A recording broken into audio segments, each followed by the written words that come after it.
Hi, I'm Suzanne and I'm a calligrapher, and this is a video tutorial on how to make the Quietfire Halloween card in a box. Here it is, and I always thought that these were really hard to make, but you know what? There's a secret. There's no bottom in the box, and they're really easy. You get this very cool layered look because you have these joists or crossbars that allow you to add all sorts of neat things. And if you want to fold your box flat to mail it, all you have to do is pull down the flaps and flatten it, and it'll go in an envelope, even with the little bats hanging out the side.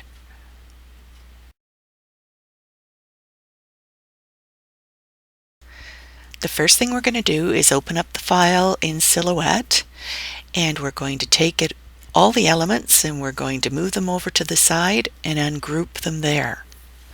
Then we're going to take all the black elements and move them onto the cutting mat and cut them. We're going to assemble the box first, so we're going to take the box structure and the two long thin rectangles that we cut from black.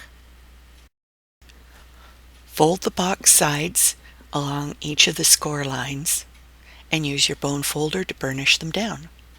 Now I use Coordinations cardstock for this, and you might like to use something else because the Coordinations does exactly what it's supposed to do, and that is show the core. And some people might not like that. The next step is to fold down the flaps, so do the same along the score line and burnish down the fold with your bone folder. Now the last one by the tab, leave it unfolded because that's the back. Now we're going to prepare the little joists, hard to say, or crossbars, and there is score lines for those, so just fold along those and burnish them down with your bone folder, and then we're going to put them aside for a little while. Go back to your Cameo and put all the orange elements on your cutting mat and cut those. Choose whichever kind of adhesive you'd like to use. I like a stamp runner or double-sided tape, but use whatever you're comfortable with. And we're going to apply adhesive to the orange squares and put them on the box flaps. And we're working with the box open, not assembled yet, because it's easier. Make sure the square with the eyeballs in it goes in the center because that's going to be your front flap. Now we're almost ready to assemble the box.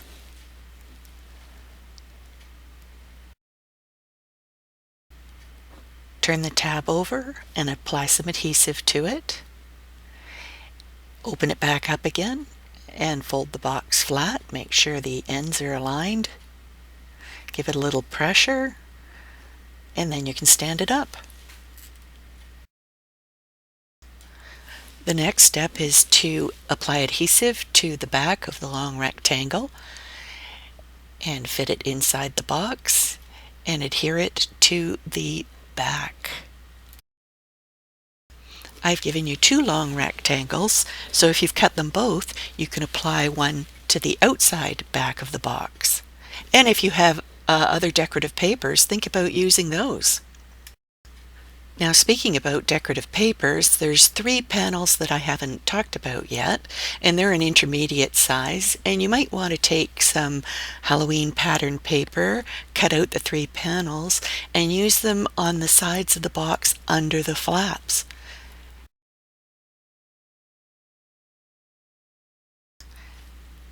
Now it's time to come back to those crossbars because we're almost finished the box structure. We're going to add some adhesive to the little tabs on the sides of the U, if you look at it as a U. We're going to insert the crossbars inside the box so that the tabs stick to the sides and the top edge of the crossbar is level with the top edge of the box. The tabs should touch the front of the inside.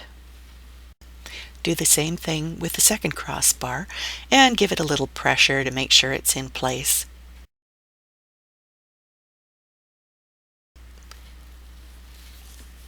The the basic box is now completed, and you can see that it folds up really nicely with the flaps up. If you don't have a lot of things hanging out of it, it will fold flat nicely like that. Or if you do have things hanging out of it, then you can pull down the flaps and flatten it that way for mailing. Nifty, huh? Lay out all your black elements so you can see them easily. Yes, I have lots of booze. Really. That's because I needed to test them. For attaching fine little elements to my projects, I really love glue dots. The micro and the mini sizes. Now for Boo, we're going to use the micro size. And you're going to pick this up and lay the widest part of the letter over top of the micro glue dot and pull the glue dot off the release paper. Sometimes the glue dot loves the release paper more than the paper you're trying to transfer it to. I really love dimension in my project, so I'll use foam squares or adhesive, and this one was black, and that's perfect for this project because there's a lot of black.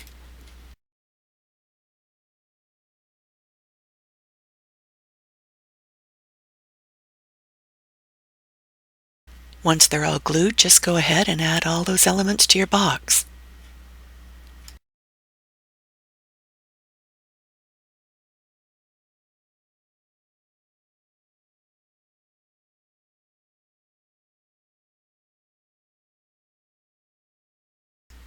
There we go. And then we'll give you a little reminder what the finished project should look like.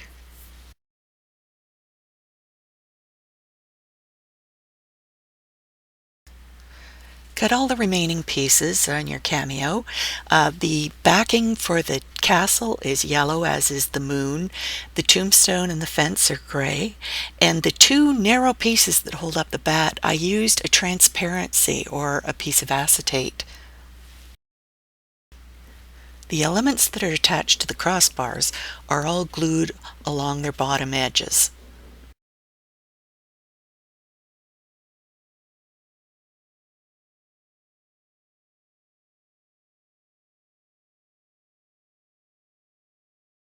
You can position these elements wherever you'd like them.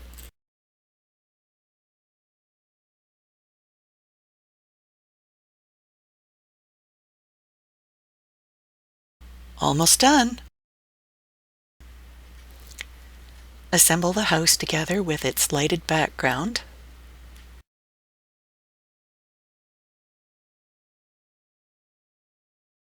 And put foam adhesive on the back. I've speeded this up and I sort of feel like I could put the flight of the bumblebees in the background, but I better not because that's probably copyright infringement.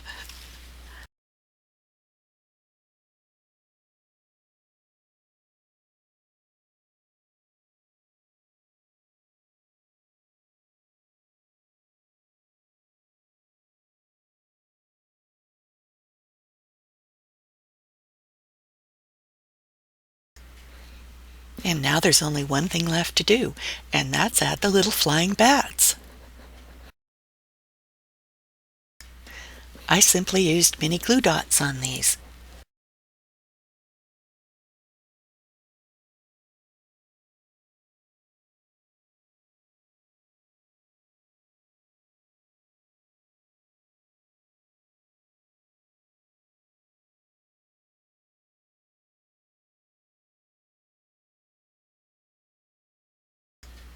And there you have it. It's not nearly as difficult as you thought it was going to be, right? Thanks for joining me. I hope you enjoyed this little perfect for Halloween project. You may find this cutting file in the Silhouette America Design Store. The link is in the description below.